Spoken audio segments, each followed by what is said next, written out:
Hi everyone, welcome back to a new episode of Start Inspired. I'm your host, Samantha March.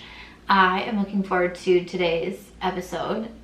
It's a topic I don't talk about very often, but I just had a few things on my mind and thought I would sit down and share about it. I'm going to be talking about dating and dating after divorce, dating after being single for the first time in 15 years. First time being single since I was 19 years old, and I'm now in my 30s. That's what we're gonna be diving into today. I have my dog sitting on the chair with me. If you are watching on the YouTube video, thank you so much for watching. This isn't a day that I would normally film for the podcast, but I was talking to a friend and I just kind of had like a spark of something, and I thought I kind of want to sit down and talk about it, and also kind of like, it's kind of like talking through my feelings as well. I just thought maybe this would be an interesting episode. So if you are watching on YouTube, I hope that you will subscribe to the channel. I post all the podcasts on this channel, as well as some more like vlog style content on goal setting and just like a more healthy lifestyle. I do have my main YouTube channel as well, which I mostly focus on beauty and fashion. Of course, like the video, leave a comment, all the good things, or if you are listening on Spotify or Apple Podcasts, you can always rate and review, which is always so helpful, or take a screenshot, tag me, let me know that you are listening. I am by Samantha March on Instagram. But like I said, we're going to be talking a little bit about dating in this episode, and I'll say that dating is not a topic that I dive into very often. I have kept my personal relationships pretty private throughout the years, I like to think. I am someone who does share a lot with my online community, and I have since I started back in 2009. So I've been doing this for more than a little bit. And the reason why I started online was because I didn't feel like I had a lot of friends, and I just wanted people that I could talk to about things that we were, similarly interested in. And so I would talk about my day-to-day quite often. I think I was like a lifestyle blogger before the term like lifestyle or blogger was even really a thing. And so, I talked about my workouts, I talked about what I was eating, I talked about the makeup that I was wearing. When I did get engaged, I talked about like the wedding planning process and everything leading up to the wedding. When I eventually got on YouTube in 2015, I just kind of kept that going. I talked about the books I was reading, the makeup that I was trying, the skincare that I was using. I did a lot of chatty videos on my struggles with mental health, my past with abuse, and working through that kind of trauma. I talked about financial struggles that I was having, and then I shared obviously about like getting a divorce and moving and starting over. But one thing that to me, I feel like I share so much, and I know one thing that I struggle with definitely is like having boundaries with my online community and just like the internet in general, because it's not just my community that watches my videos and engages in my content. It's anybody from anywhere. A lot of people like anonymously as well, but I struggle sometimes. Like I'll get done filming, a chatty get ready with me or something, and I'll think, why did I talk about X, Y, and Z? Like I probably didn't need to say that, or I feel like I over-explain myself a lot too, which just like gives even more details to things that I'm like, you don't have to say this, Samantha. So it's something that I've struggled with a lot over the years. I don't know if I'll ever get better at it, but something I work on. But when it did come to like my marriage, my relationship with my ex-husband, that was something I just didn't talk about very often, and it was just a personal decision that I had made, that I was like, I feel like I need one thing at least one thing that is more private to me and more personal, and something that the internet can't tear apart. People can tear apart my looks, they can talk about the way that I speak. I get comments frequently of like, I say this wrong, or this funny, or my accent is weird, or like different things like that. The way that I dress, oh man, You know, even just from the makeup that I wear, the makeup that I keep when I do my declutters. I mean, when you share your life online, it just means that you are giving everybody the opportunity to give their opinions on the way that you look, the things that you buy, the way that your apartment is styled or furnished. Like, you are kind of giving free reign to just like share your opinions with me, right? And I just didn't want anyone else's opinions on my personal relationship. So while I shared a few things here and there, for the most part, I feel like that was something that was kept pretty under wraps. I did not share my ex-husband a lot. I think in the course of my entire Instagram, there's maybe like 2 photos of us together on my feed. Sometimes in a blue moon, I would post a picture of him like in my stories, and I would always get comments of like, oh my God, that's your husband? Like, I didn't even think he existed, because, you know, I just like never actually like posted photos with him. He was never in any of my videos, never once was in a YouTube video. You know, sometimes like in vlogs and passing, or like making a meal, or if we did trips, like, you know, you would see him. But I don't think he ever spoke in any of my videos. Like, it was never like we were sitting down talking to each other. So there was just, that was the one part that I wanted to keep private. And I'll say too, on his part, like, he didn't have social media, like, that wasn't his realm either.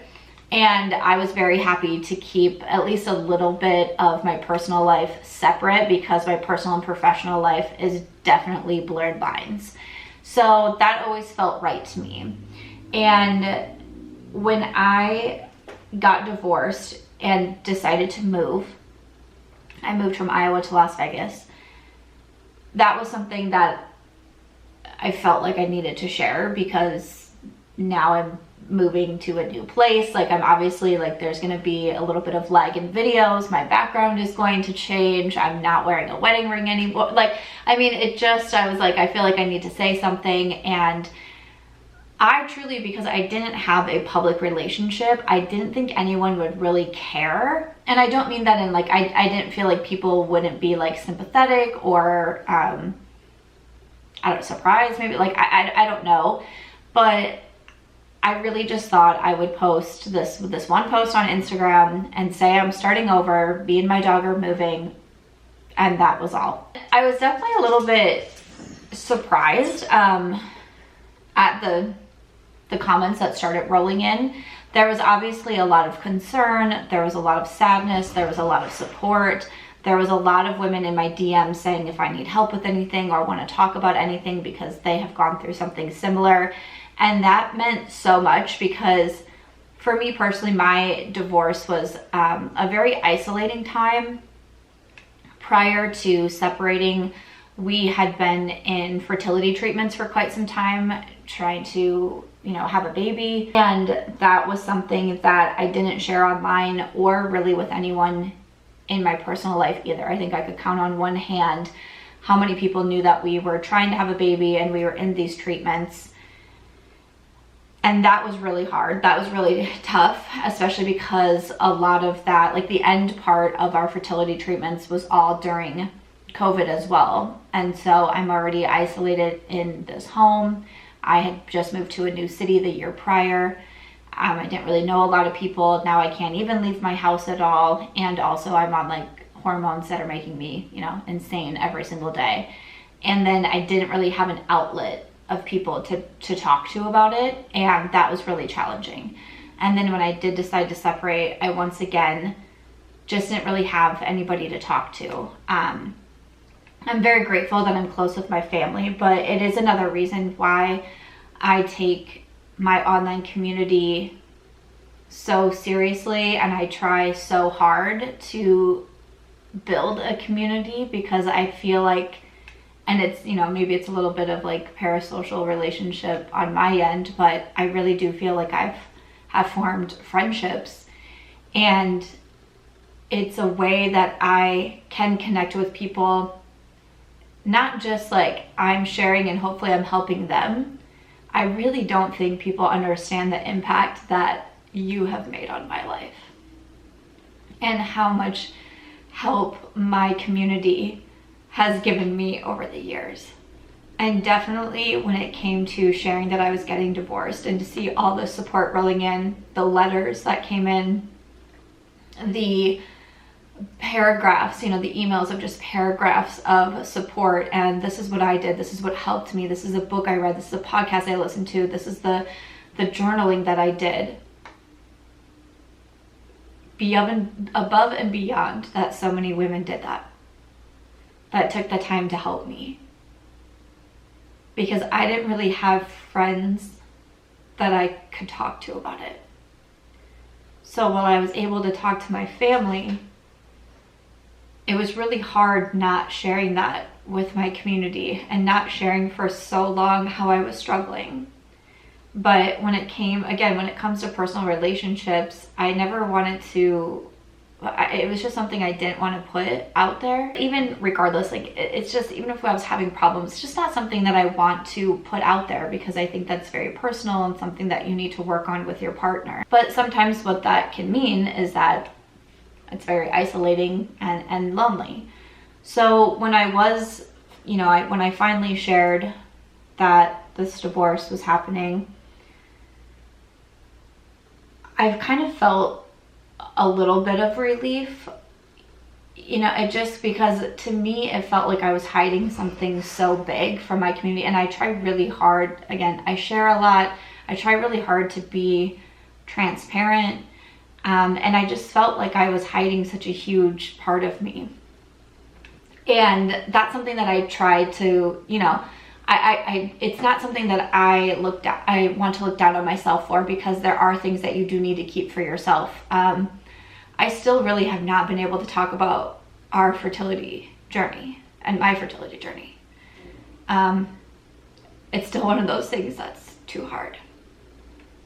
And sometimes I'm like, why will you not talk about this? Because you could help other people. You could help other women that are going through it. Because I relied on so many content creators, for sure, who were going through the same struggles that I was, or watching one of their videos, I think, oh, I'm having the same reaction as you, I'm having the same thoughts as you, like, it was really so helpful to me. And for a while, that was the content that I was like binge consuming. And then for a while there, I started to watch, from content creators that went through a divorce or went through a long, relationship breakup, or were starting over, because they helped me so much. But at the same time, I try really hard not to push myself to talk about things when I'm not ready to talk about them. And then again, kind of going back to like, this relationship was always kept private. Of course, I got bad comments as well. I mean, that's just, it is what it is. But amongst all of the outpouring of support here and there was, how dare you do this? Like, divorce shouldn't be a thing. You need to try harder. You gave up, whatever, all of those. But what was so, like, and honestly, to me, like, it was so confusing. Like, some people are like, I'm just surprised and disappointed. I'm like, at a relationship, you didn't know? Like, that's like one thing that I always have gone back to when people message me that they were surprised that I was getting divorced, or it came out of nowhere. I'm like, you don't know anything about my marriage. Like, I mean, that was like really confusing to me. Like, we were not a couple that shared our lives online. So I'm like, I don't understand how you're confused. From the little snippets that I gave you, people, we have our imaginations, and you can show people one thing and then they can create a whole storyline from that. And that's what I try to remind myself of like, out of the 2 posts in 10 years that I shared with my ex-husband, people got an image of us. And then that image wasn't what they had built up in their head, so then they're angry about it. When in real life, you don't actually know anything that was happening behind closed doors. I have seen the post, and I've seen people email me telling me why my marriage ended. Like they were there. Very confusing too. So I eventually ended up talking more about my divorce than I thought that I was going to, because there seemed to be such, I don't know if I want to say interest in it, because that sounds weird. But I think also because it was such a personal situation, I mean, it blew up my whole life. I was with my partner for 15 years, you know? We started dating when we were 19-year-old college kids. We had built a life together for more than a decade. That's really hard to say goodbye to.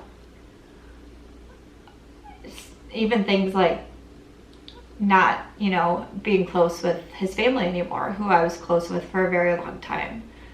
Leaving behind my home state, starting over, it's very scary.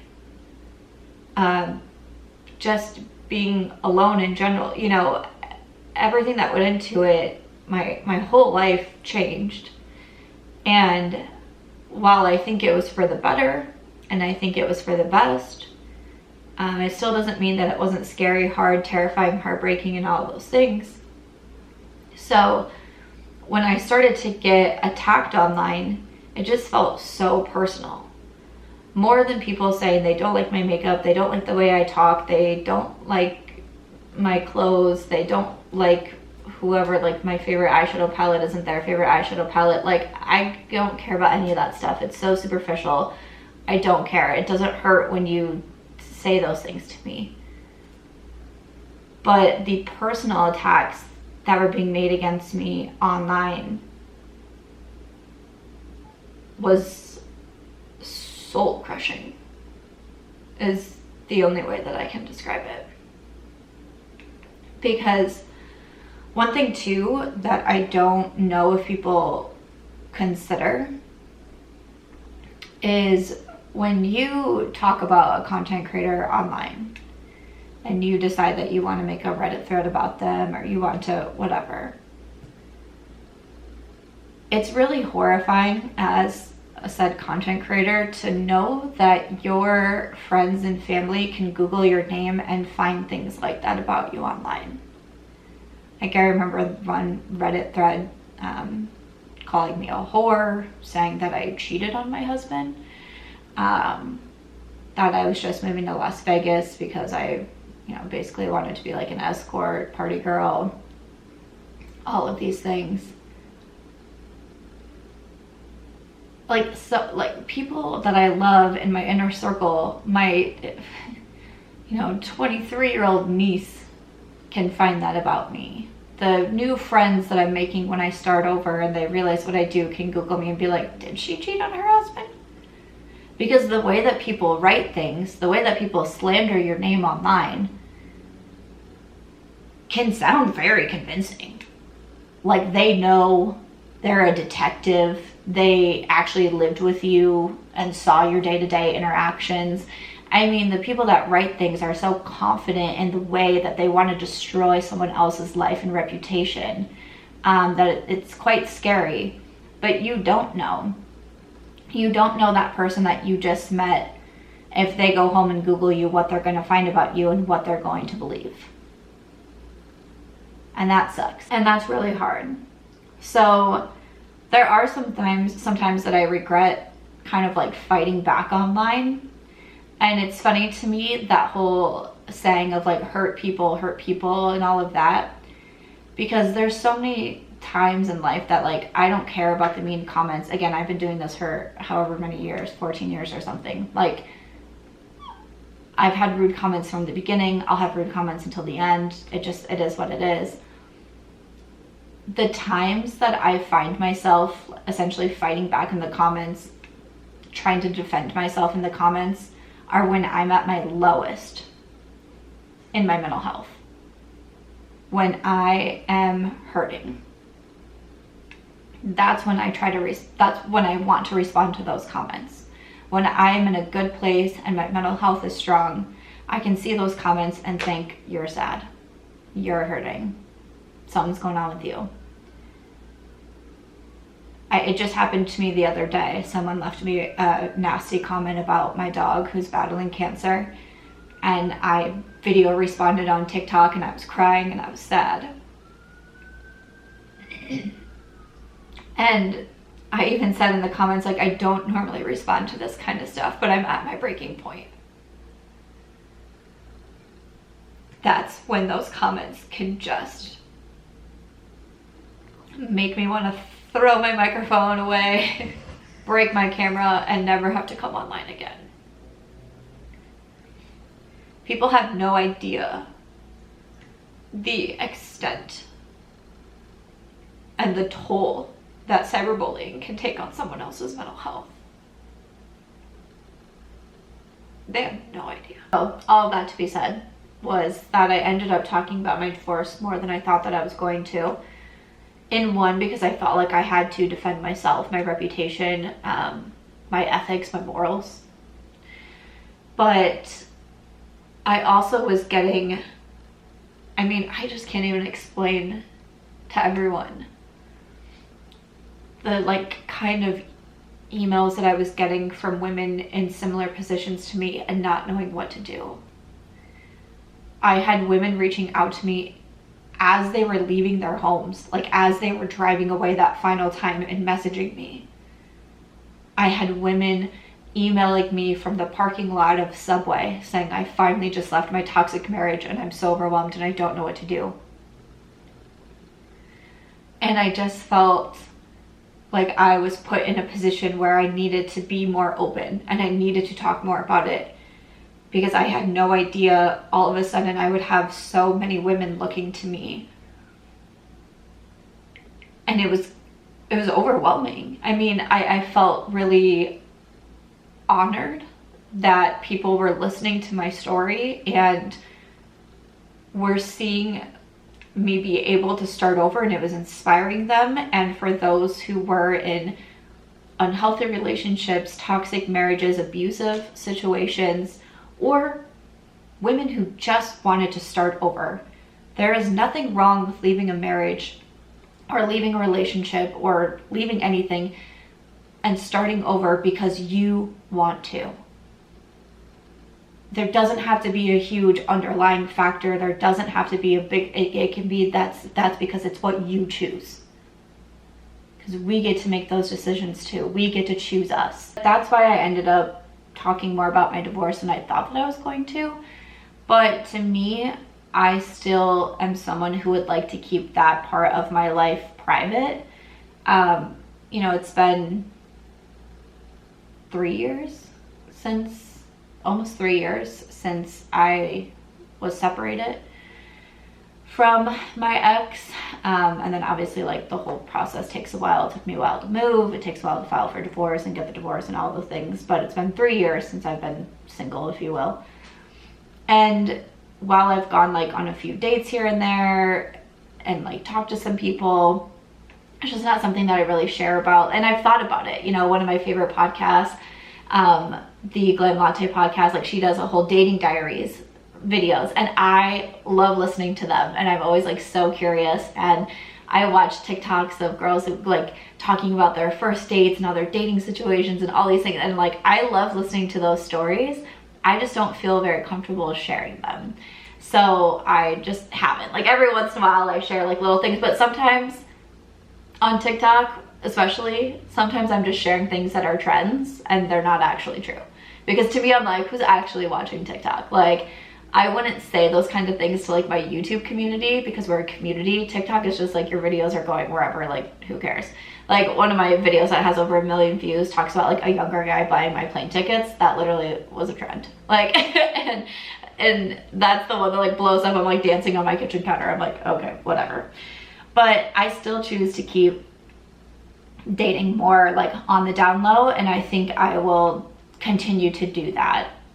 You know, I've had people ask like, do I want to date someone else who is like an influencer? And I'm like, no, because then I don't know how I would keep that private. Like if the man has like no social media or just like isn't on social media, that's probably honestly the best for me. But you know, you never know where life will take you. But I will also say that dating has just not been what I'm interested in. And the whole thing that sparked this podcast and wanting to sit down was that I was talking to one of my friends, and she made a comment saying, I am not unfulfilled because I'm not dating anyone. And we're around the same age. I think she's had a handful of long-term relationships.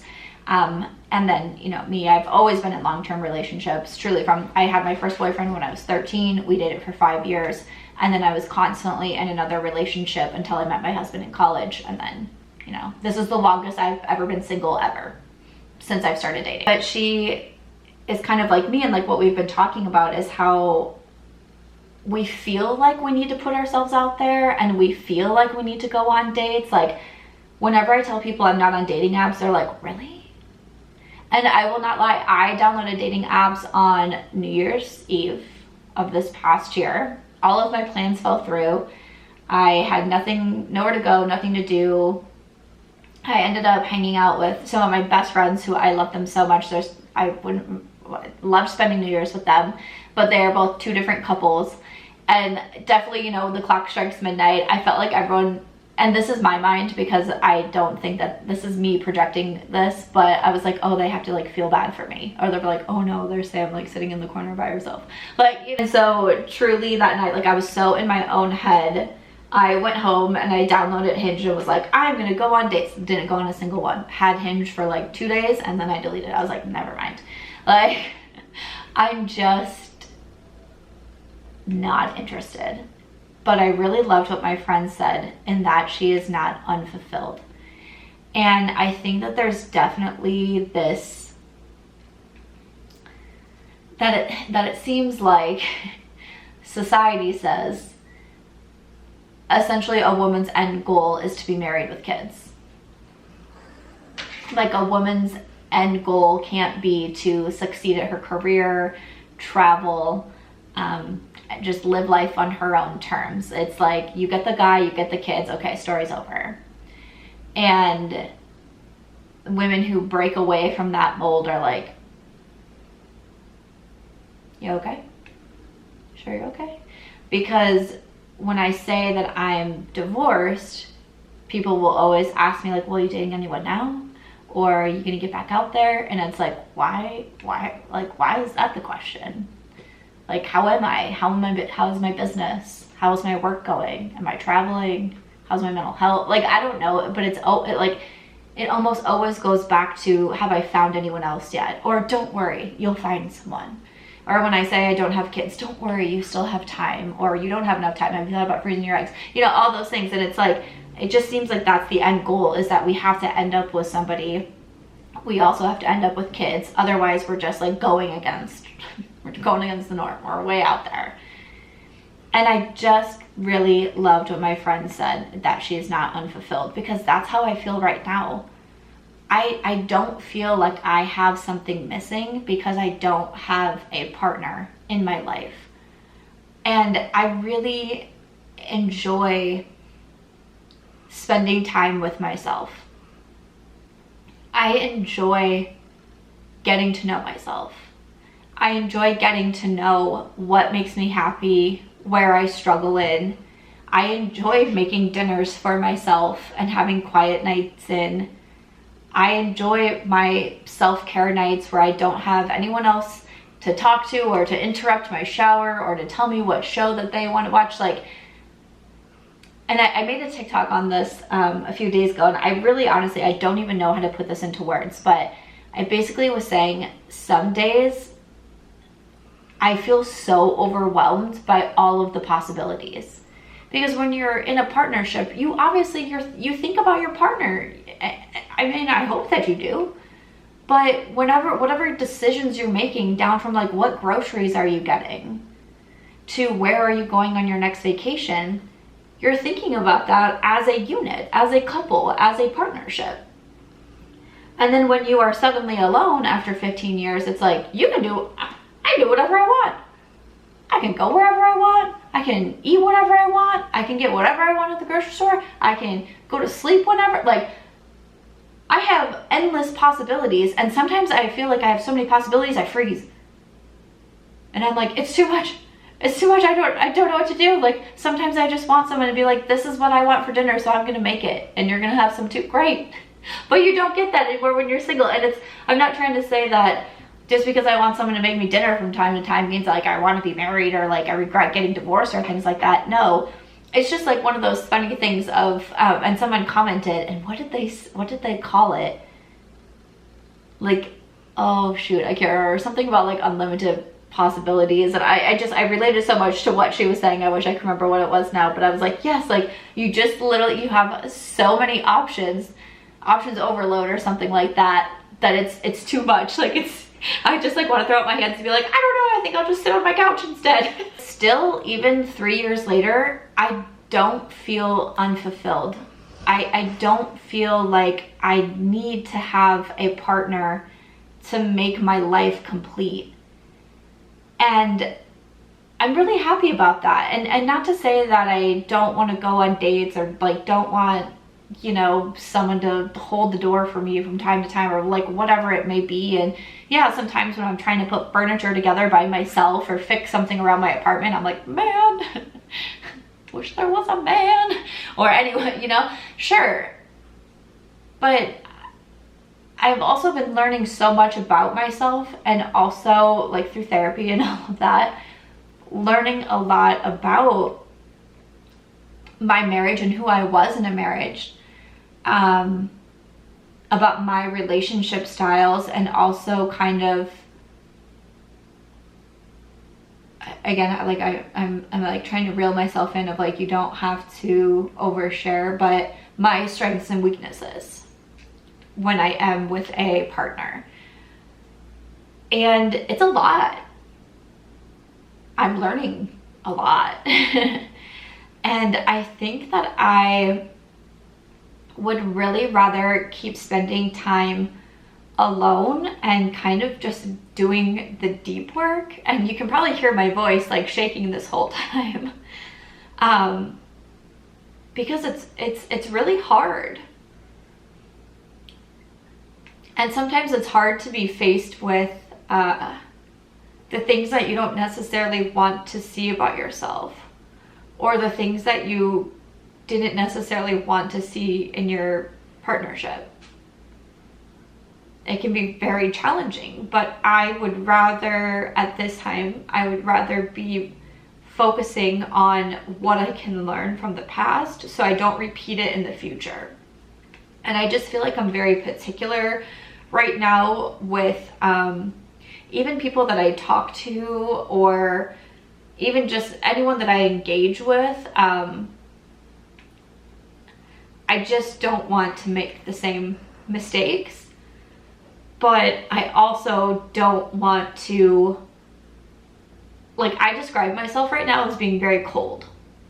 And that's very surprising to me, because I really will have never have described myself that way. I think I'm a very warm person. I think that I'm very inviting. I think that I'm very engaging. But especially when it comes to men, I just feel like I'm very cold and closed off.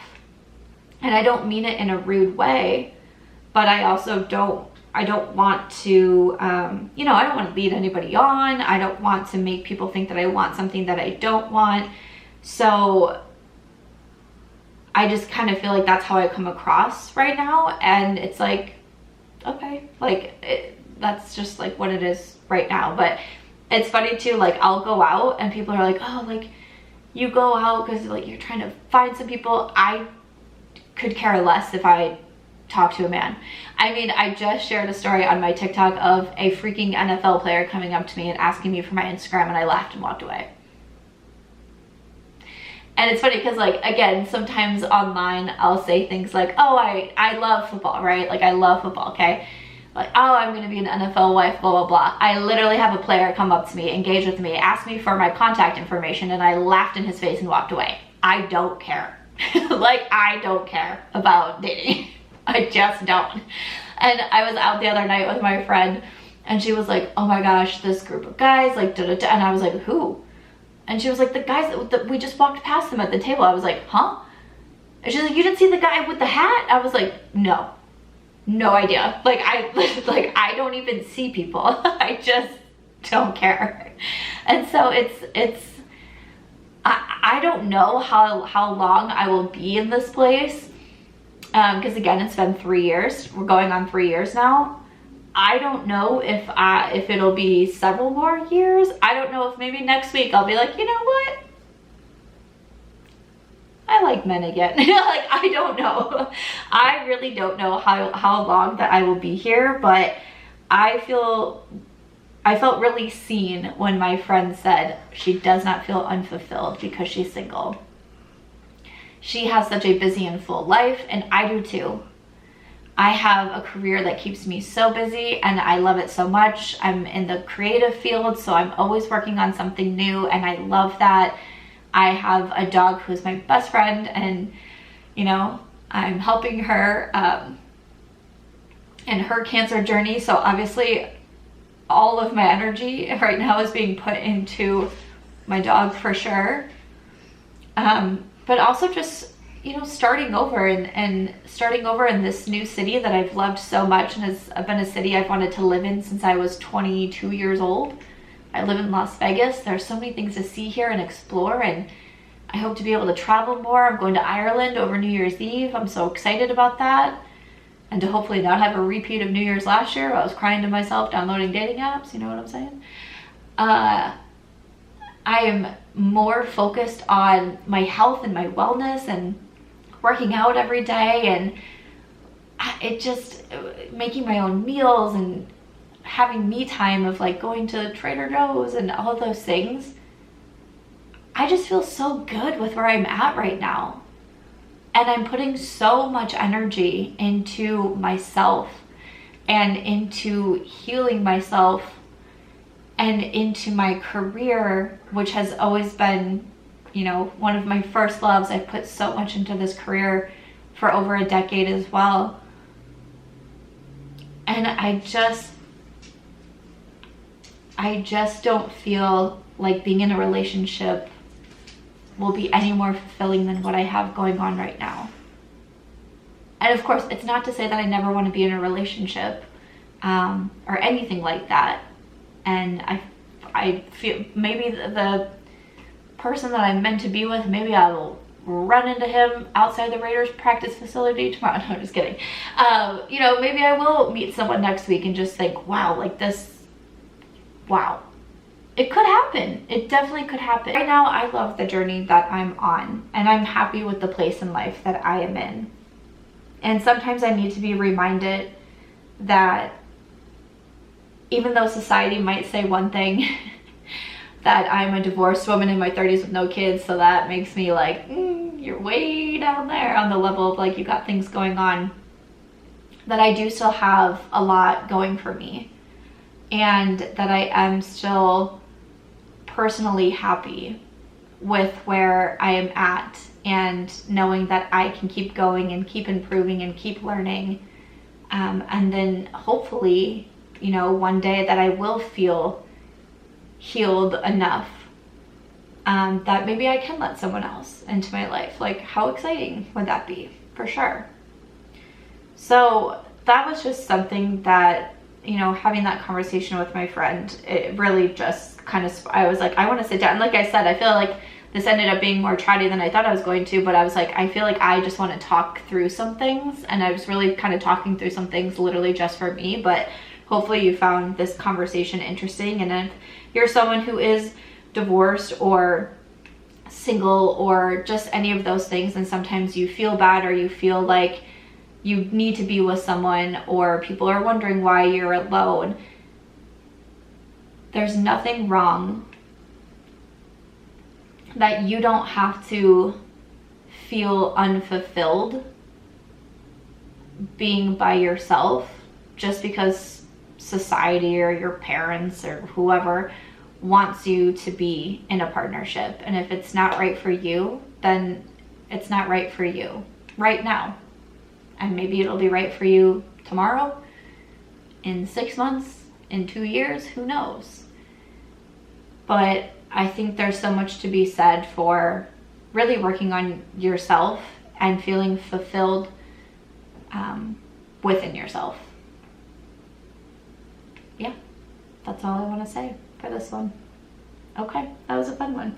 Now I'm like in my head, I'm like, okay, did I say anything that I did? This is what I do when I have these types of conversations, and I get in my own head of like, did I overshare at any point?